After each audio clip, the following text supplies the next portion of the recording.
prodige.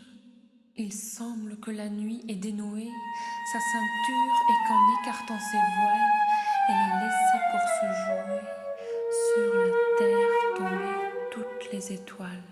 Oh, comme dans les chants solennels du silence, mélodieusement elles s'épanouissent. Crois-tu que l'amant d'Eurydice faisait vibrer de plus touchants et plus sublimes chants les cordes des reins de sa lyre? Non, n'est-ce pas? Tais-toi, contiens ta joie, écoute. Si tu savais quel étrange délire m'enlace, me pénètre toute, si tu savais, je ne puis pas te dire ce que j'éprouve, la douceur voluptueuse, éparse, en cette nuit ma folle. Danser, oui, je voudrais comme tes sœurs, danser, frapper de mes pieds nus le sol en cadence, et comme elles, sans effort, avec d'harmonieuses pauses, éperdument livrer mon corps à la force ondoyante et rythmique de choses.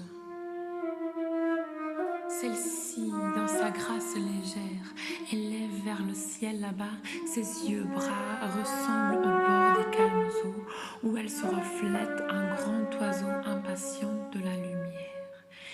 Et celle-là que des feuilles couronnent et qui se coupe plaisamment dans nos lèvres de la lune à baiser ses seins blancs et l'urne close de ses flancs.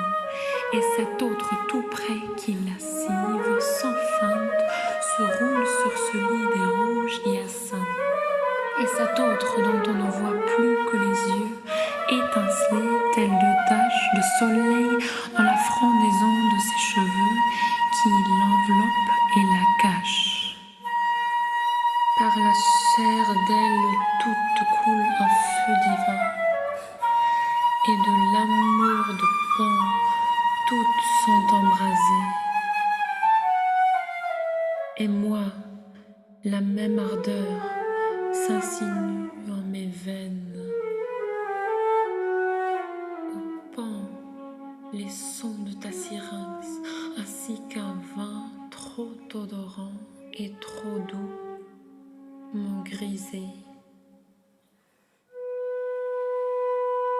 Au Pan, je n'ai plus peur de toi, je t'appartiens.